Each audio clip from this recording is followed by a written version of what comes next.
Hey everyone, welcome. I'm Matt Henson. I'm the marketing manager here at Ezderm, and I'm really excited to have you join us today for our webinar, Online to Onsite, a future dermatology patient's journey. Today's conversation is all about the patient journey and where it's headed, from that first online interaction all the way through the in-practice experience, and how dermatology practices can prepare for what's next in digital marketing, patient expectations, AI, automation, and operational efficiency. We've got a great discussion lined up today with experts from both the marketing and operational sides here of the patient experience. And I think it's going to be really valuable conversation for practices trying to navigate maybe where the industry is headed over the next several years. But before we jump in, I do have a couple of just housekeeping items. First thing is we will have a Q&A at the end of today's webinar. So if you have questions throughout the presentation, feel free to drop them in the questions chat. So that's the little call out box in GoToWebinar with the question mark in it. We'll try to get to as many questions as we have live. And if we're unable to get questions during the webinar today, we will have someone from either the Ezderm team or the MetaMed team follow up with you afterward. Secondly, everyone who registered for today's webinar will receive a recording after the session. So if you want to share anything with a colleague or your staff, or maybe you just missed something or you want to dive back into just that part of the conversation, that'll be available for you. Do want to introduce our speakers today. Joining us from MetaMed is Ali Kuros. He's the co-founder there at MetaMed. He leads the engineering and online marketing strategy. He's got a background in plastic surgery and decades of SEO and SEM experience, and brings a really, really unique perspective to how medical practices can compete and grow in increasingly digital landscapes. We're also joined by Matt Danto on the Ezderm side. Matt joined us at Ezderm in 2025 and has become a trusted consultant for dermatology practices across the country. Matt's got a really strong background in client relationships, and he works closely with practices to help improve their operational efficiencies, patient care, and revenue performance. So I know that's a mouthful. So gentlemen, I just want to say thank you guys for being here today. I really look forward to our conversation, and we're just going to go ahead and start it out right out of the gate with just this question. How is it that you visualize what the patient journey is going to look like in the next 5 years, maybe the next 10 years, based on kind of the landscape we're in today? I'll take this one. Thank you, Matt. Thanks for facilitating, first of all. Very pleased to be a part of this conversation. What we see happening in the future is that the patient journey is evolving. Let me give you an example. A patient might say, and I'm talking about voice search, find me the best dermatologist for, let's say, acne scar near me, who has availability next week. AI is going to do the rest. It's going to compare providers. It's going to check reviews, narrow down locations. It'll even visit the clinic website to find availability. It's connected to the patient's own calendar, so it can line up availabilities. It may even have financial information stored to go through the booking flow and actually book the appointment, confirm everything, rank order practices, and then once all that's done, add the appointment to the patient's calendar. And all it is without the patient actually hitting a single keystroke. Now, if this sounds science fiction-y, keep in mind that most of the components I talked about already exist, and there are people right now looking to stitch this all together. So it's I don't want to say it's a foregone conclusion, but this kind of technology is going to become available. So, from a perspective of practices and marketers, I would say we need to adapt to how we structure and distribute information online, because all of a sudden the website isn't there just for human beings. Everything, all the information that practices put out there, from content to reviews to photo galleries to availability, all that stuff also needs to be available and parsable by AI agents that act on behalf of human beings. Great. Thanks, Ali. I appreciate that. And one thing, just want to kind of tag on and maybe ask a secondary question. And Matt, I think this one might be more in your wheelhouse. What's maybe one shift today in dermatology practice is that you're seeing that most owners are maybe still underestimating? Like, is there a certain thing that they're not doing that is going to maybe curtail their success like over the next like 5-10 years? Yeah, Matt, it's a great question, by the way. Great name as well. Thank you for hosting, and thanks everybody for being here. I think, in my experience, most dermatologists are clinically excellent, but operationally a little bit reactive. So, I think practices that are pulling ahead treat business metrics like their lab results. So, regular reviews, benchmarks, response protocols, and AI is really accelerating the shift. So, the barrier to surfacing this operational data, it used to be you need a full-time analyst. Well, now it's embedded in the platform. So practices who are using it, or I should say practices who are not using it, are falling behind. So, and the overarching theme that we're seeing with patients is that, their expectations are now set by consumer tech, not necessarily healthcare. So, a patient who books a dinner in 30 seconds on their phone will judge your check-in against that standard, not against a practice down the street. So, and then one thing financially we're seeing is that, Medicare reimbursements are declining. Mohs down, Mohs surgery down 14.4%. I think biopsies down 7 to 8% since 2020. So it's like volume alone isn't enough. Operational efficiency and cosmetic revenue are no longer optional. Yeah, that makes sense. And Matt, I really like how you put, practices are being judged against, your pickup order or your reservations, online that you do through your phone. And I know I'm guilty of it too. Like I judge things, I judge things about even my own healthcare practices based on, how quickly I can order something on DoorDash or whatever the case is. And so I really think to an extent, like we're at a point with technology that like consumer technology and like the ease of use and just that all around the clock type of access has spilled out into other industries outside of like consumer goods. So I think that's a really good point. I think that that's definitely something that I feel like on the horizon, we do need to be looking out for as, practice owners and things like that.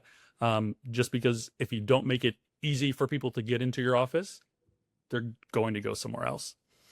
So I think that's a good point. And one thing both of you guys mentioned was AI, and I think we hear AI as maybe a buzzword. I feel like maybe there's two camps of people. There's people that love AI and love what it's doing, and then the other camp is more kind of in that AI fatigue. Like we're putting AI in everything. Like I've got AI in my refrigerator now, which is odd to me, right? So kind of where I'm going with this is beyond AI. Is there, are there automation changes or, changes that you can do within your marketing or within your practice operations outside of AI that can change things like day to day for staff? Does that make sense? Yeah, I mean, I could kick it off real quick in that, I think these days the biggest wins are not necessarily in the exam room. It's, the time before a patient arrives and the, however much, maybe even 30 minutes after they leave. So I think,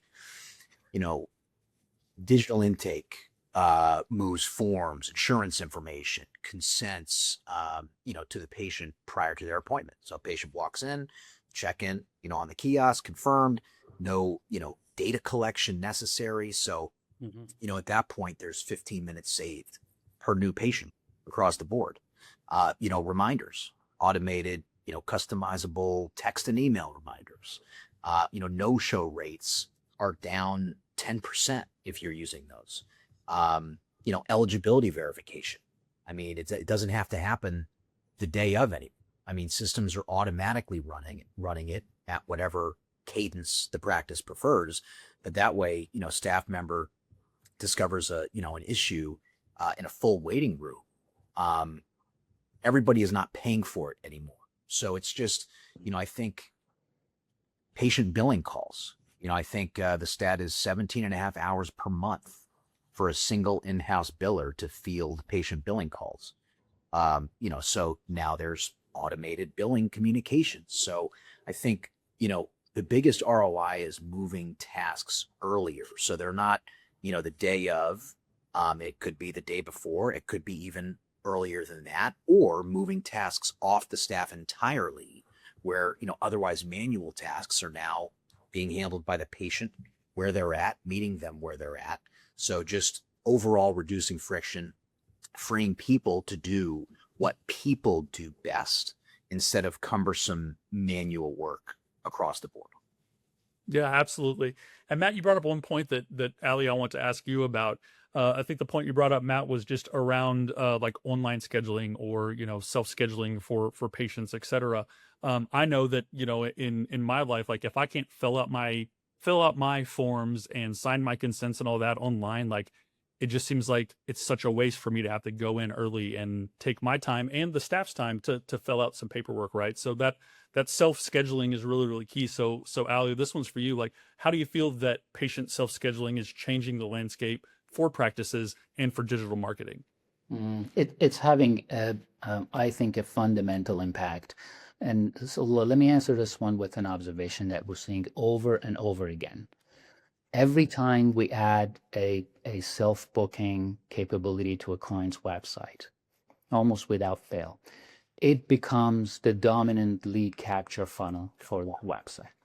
What this tells us, and I'm echoing Matt here, is that patients are increasingly expecting healthcare experiences to feel immediate and self-serve.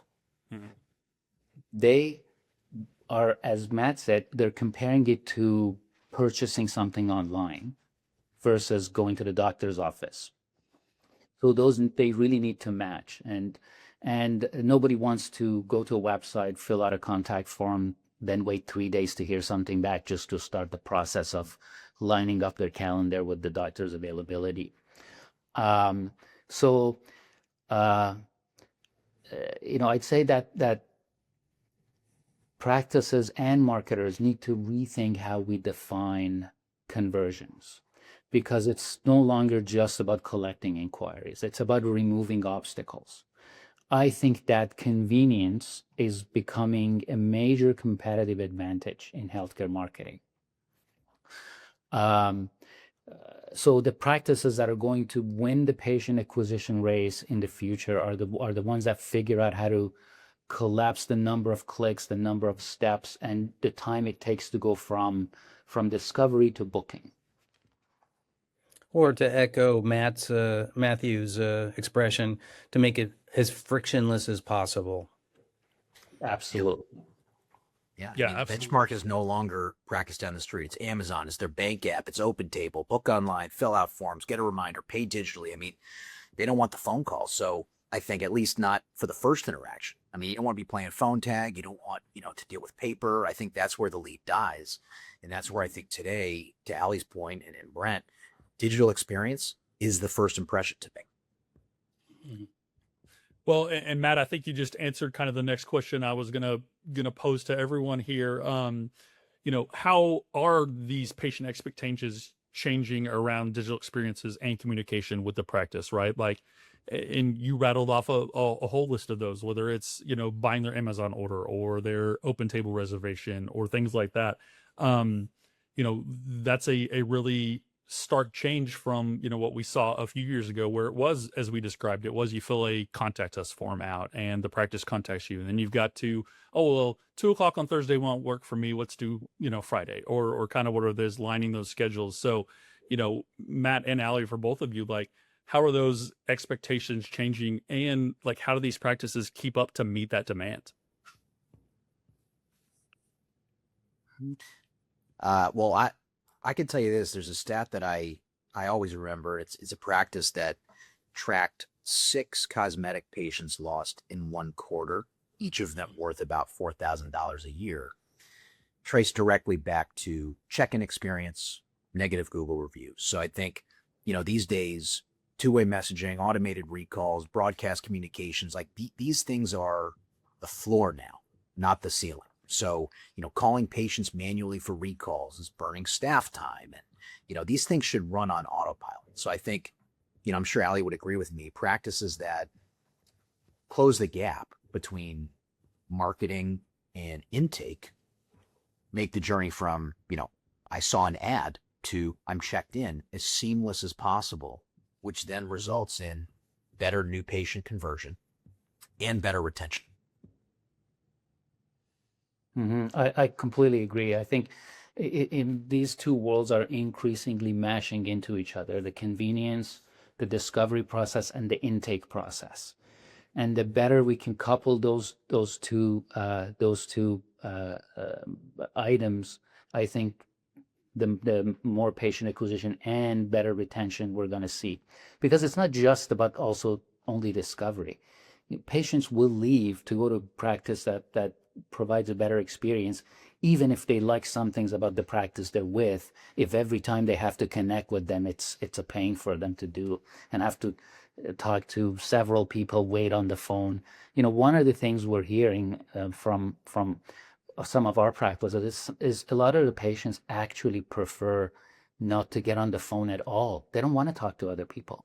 And this is, it's going to make us sound maybe antisocial as a species, but they just prefer to take 30 seconds to do something online versus call, wait on the phone, talk to somebody, explain it, and then God forbid you have to now be transferred to somebody else, and then you have to start over again to explain to them why you called in the first place. So it just becomes very time-consuming and inconvenient practice.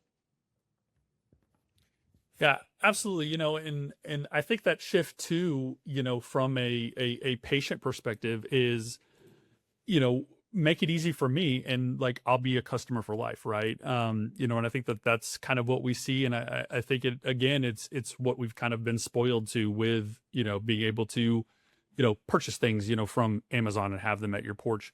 Not the next day anymore. Like I can order something now and it could be at my house by 5:00, right?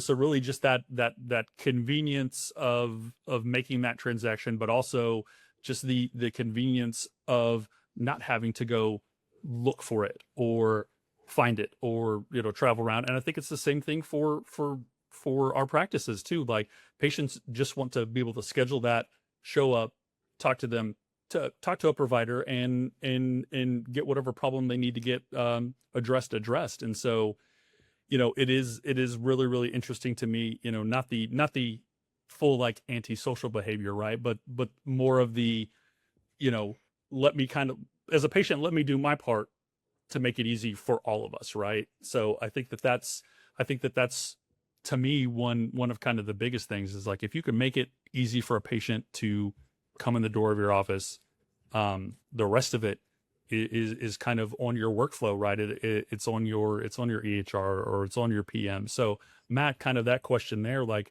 where do like disconnected systems cause practices to lose patients that they've already spent money like acquiring, or whether it's ads or digital advertising or a newsletter, something like that? Like, what kind of disconnected system is stopping practices from retaining patients that they've already spent money on that are in their practice, if that makes sense? Gap between marketing and operations is where acquisition dollars go to die. I mean, a great ad, beautiful website, but if the operational infrastructure isn't there, that's a problem.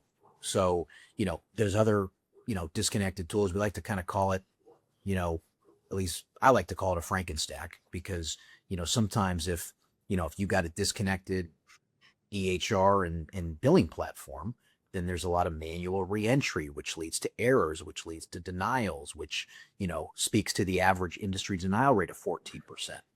So, I think, from the, scheduling piece and the online scheduling piece to, intake reminders, EHR, all the way through, when those things aren't connected, patients will ultimately fall through the cracks. So, it could be in the form of missed recalls. It could be, unsent follow-up instructions, counseling. It could be confirmations that don't arrive.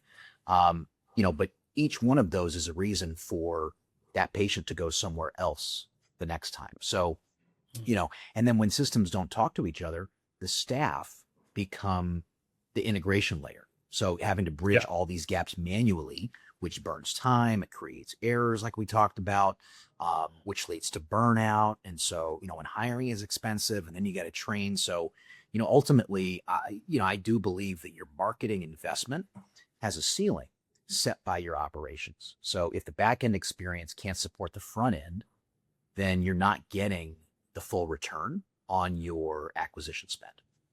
Mm-hmm. Yeah.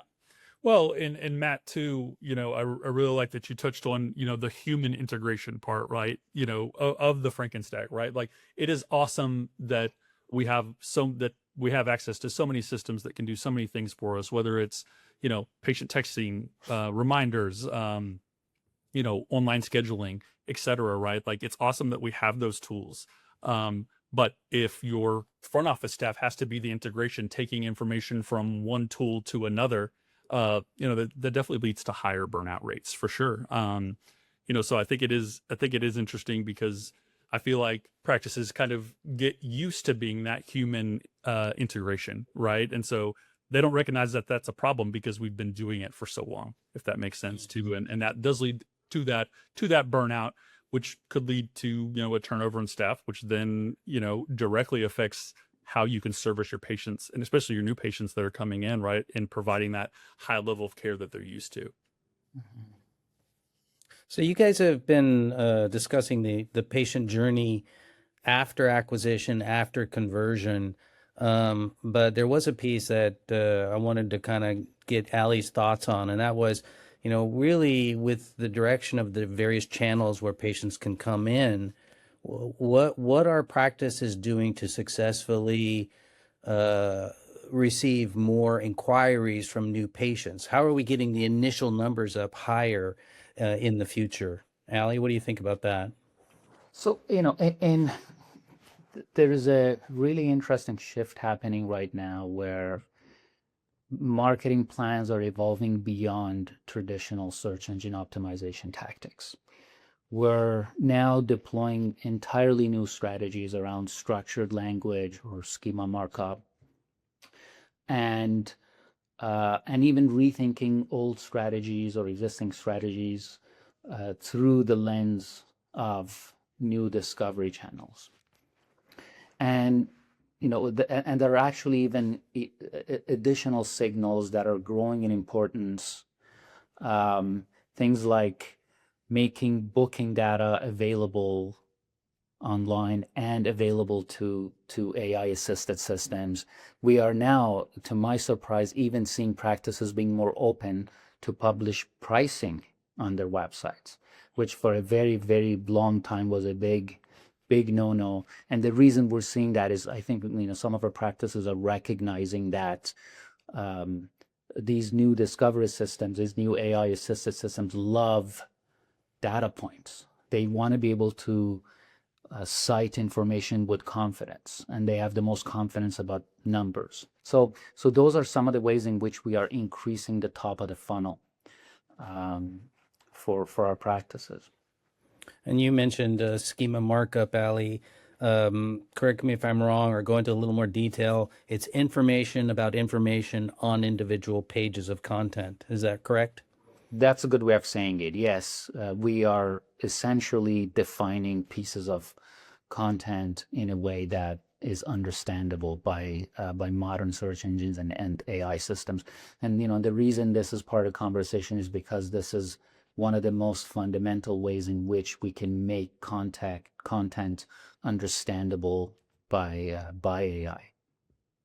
And and the reason, again, we do that is because if AI doesn't understand the content, it's not going to recommend you. So we'll be leaving behind a whole entire new search and discovery channel. Yeah, I've got kind of two-part question for everybody. So kind of first part of this, everybody is kind of talking about AI right now, but where are practices actually seeing like real value or like a real benefit with AI today? Hmm. From our perspective, we are seeing practices leverage some of the tactics that I discussed in order to get more people through the door. When we look at our data, our traffic and referral data, and as well as the inquiry sources that we track, we are seeing AI actually pop up as a referral source. So we are seeing this new discovery channel deliver real inquiries and real business. That I would say is probably the single most important aspect of how AI is helping practices in real life.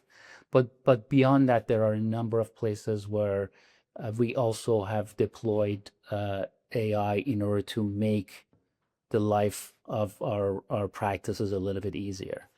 Matthew talked about this a little bit in terms of what can we do to remove tedious, repetitive work and free up people to do more strategic work. One example in which AI has been deployed is, we can respond to Google reviews now. We can draft those responses by AI. We all know how important it is to respond to every single review. Of course, the system has to be trained to take compliance into account. We don't want to say things to get the practice in trouble. Same thing with photo gallery case descriptions. We always recommend that our practices write full optimized gallery case descriptions for their before and after photos. And we go through the time to do the training, and the first few cases are always perfect and complete. And over time, we see the descriptions get smaller, the SEO references drop off. This is one way in which we put AI into our practice's hands. So it's not just some abstract topic that we're talking about. It's something they use on a daily basis. Those are a couple of examples that come to mind. Yeah, I completely agree. I mean, it's doing that work, in the background that, automating things like, low value, high volume tasks that burn people out. So, data entry, claim scrubbing, encounter posting. I mean, one example is chart prep. Instead of a doctor spending a minute reviewing the patient's history, AI can condense that, the last however many encounters into a single just, pre-visit briefing that they could scan. And so when you multiply that across 30 patients a day, recovered provider time. AI powered claim scrubbing, so catching modifier issues and coding mismatches and, really checking that against different payer rules. So, reducing that industry average denial rate. So I think a lot of people, when they think AI, they think about it, an ambient scribe. And I think, generic ambient scribes are fast, but without specialty specific logic, they create audit risk. So, a tool that doesn't understand dermatology coding can make a fast note, but it might be a slow audit from that fast note. So I think, in terms of where I think it's headed is being able to surface the right data at the right moment. So, in clinically, maybe it's flagging a biopsy without a returned pathology result, or alerting a biller to a claim that's past the 30-day mark before it hits the 120-day bad debt zone. I think it's doing a lot of that background work that is freeing up staff for just higher value work. So a lot of people think AI and they're like, oh, everybody's going to be replaced. Well, not in my view. In my view, it's just eliminating some of those cumbersome tasks to free them up so that they're not getting burned out, to then let them prioritize more meaningful work. So. And I did say this was a two-part question, so kind of second part for the group here. Of all of these new technologies, whether they be AI or not, all of these technologies that are being considered by practices or that are available by practices out there for not only just digital marketing, but maybe clinical operations. which ones offer the most potential for practices to maybe radically improve how they attract, engage, and service new and potential patients?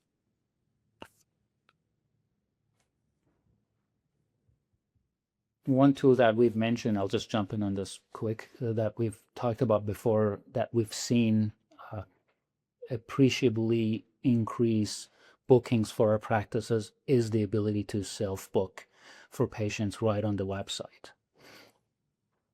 We see that right in the data. Again, every time we implement self-booking, we see an uptick in the actual number of bookings that happen. And this goes back to the convenience factor. I think if you make the process easy, more people will take it up. And I think an important element of that, though, Ali, has been the ability to track the data within one system so that you can see everything, every channel where the information, where the patients are coming in, how far did they get along the process. And I know that's been, a real push. And I would agree with you about the self-scheduling, but do it correctly. If you're going to do it, make it so that you have the ability to track everything everywhere that you possibly can, so you can see the entire patient's journey and understand it. If you can measure it, you can improve it. Absolutely. Thinking maybe back in time, right? So if we hop in our DeLorean, like if you could go back 5 years, what would be the most significant advice or change that you'd recommend for practices to kind of meet the technology of today, to I guess benefit from the maximum ROI in like patient acquisition, today? What is maybe the change that they could have done 5 years ago to meet today's moment, where we're at this kind of, convergence of like healthcare and technology? Mm-hmm. Matthew, you want to go first on this? Well, I mean, this is really, Ali, your wheelhouse. But what I would say is, and I can even speak from a patient perspective, but I can also speak from our own customer perspective, is get rid of those online request forms. Okay, because I think number one, no patient wants to fill that out. And number two, it requires so much manual entry from the front desk staff. So it's like the average time it takes to book a phone appointment is 8 minutes. The average time it takes to book online appointments, I mean, you cut that down to, a minute. And so I think, and for patients, I just think they want that access. They want that ease of access and ease of use and being able to do things on their own time. And, so I think the online booking form should have been, I don't think anybody should have that form these days with all the tools available. And then also the ability to communicate with patients via text, because I think, studies show that, I think 25% of emails get opened, but 98% of texts get opened. And so I think, most of the time, and I'm not talking all patients, but most of the time, a patient is going to be more responsive when they receive a text, and they're going to like the convenience of knowing that they can text back, especially if it's from a practice number that they recognize. So I think there's a lot of these tools that have become available that not enough practices are embracing. And I know for me as a patient, if I see a similar rating of doctors near me for a particular service or procedure, how easy can I book that appointment? And so that's what I'm asking. So yeah, 5 years ago, I think a lot of practices probably would wish that they implemented these things if they took a look at their data and what the potential return on their investment would have been 5 years ago to today. Yeah, that's really, really well said, Matthew. On that, I loved what you said, and I should have gone first because mine is way more boring and dry.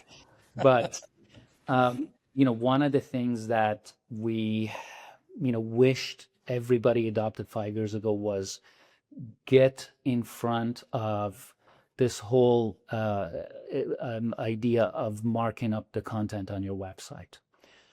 Look at structured language, schema markup. We saw very clearly early adopters in that space are now the first beneficiaries of the emerging AI search systems, because there was enough information there that these, the first few generations of AI use that information as part of their training. So that information was automatically absorbed into the knowledge base.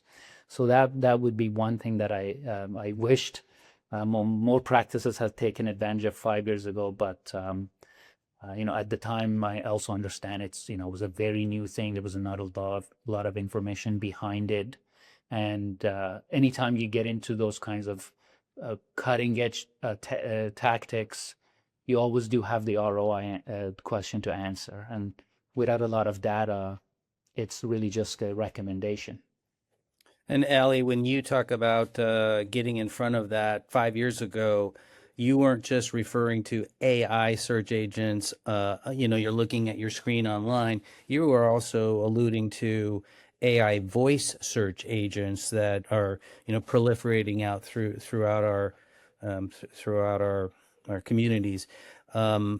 The schema markup really was kind of the key to that success in any type of AI search agent.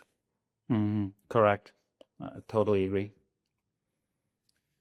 Well, guys, we've covered a lot of ground here, and we're slightly over just like the midpoint of our presentation today. So before we transition into our Q&A, just want to pause for a brief moment, let you guys share maybe any final thoughts that you've got, and then we'll just transition over and we'll take some questions. So any just kind of final thoughts around this topic that we can share with these practices that are on the line here. I do want to touch briefly on the importance of tracking, particularly in an environment that is so rapidly changing at the moment. Great practices and the best online marketing vendors are going to be obsessive about ROI validation and data tracking. And for many years, we had very good indicators in traffic, keyword rankings, and a couple of other metrics that were very reliable in indicating marketing success. But that's changing, and I think that's worth for practices to pay attention to. And the reason is that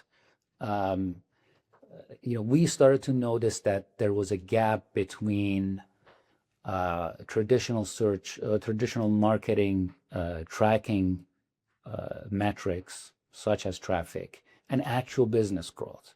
And as marketers, you're gonna hate this, because it's our job to back up everything that we recommend by solid tracking information. And it took us a few months to figure this out, but ultimately we figured out that the reason for this gap is because the patient journey is no longer linear. It used to be that we would all go to Google, we search for a treatment, we find a few providers, we visit a couple of websites, we send an inquiry by email, and then we sit back. Today, that journey is very fragmented and getting more fragmented. And what I mean by that is that patients are now entering the funnel from everywhere, from the discoveries happening on traditional search, social media, videos, maps, reviews, you name it. So what we think, and this is all to say nothing of private browsing that strips tracking information, a prevalence of spam visits that makes your traffic data even harder to rely on in isolation. So what I think practices that are going to win the patient acquisition race are going to be the ones who have access to marketing analytics platforms that can connect bookings to actual marketing referral sources. We're no longer talking about just tracking your traffic.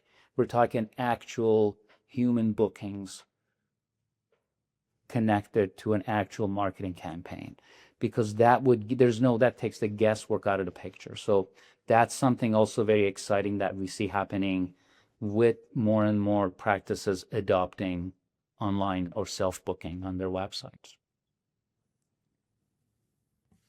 Completely agree. And I think, we talked about the last 5 years or 5 years ago, but I think the practices that'll win over the next 5 years aren't necessarily going to be the ones with the biggest marketing budgets, the most providers.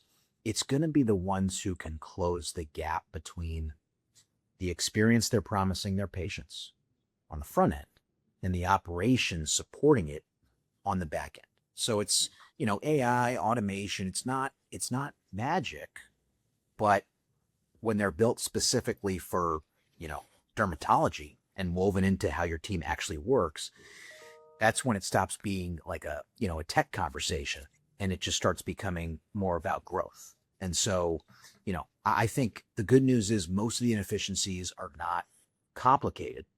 They're just invisible until someone puts a number on them. So to Ali, your point, tracking, data.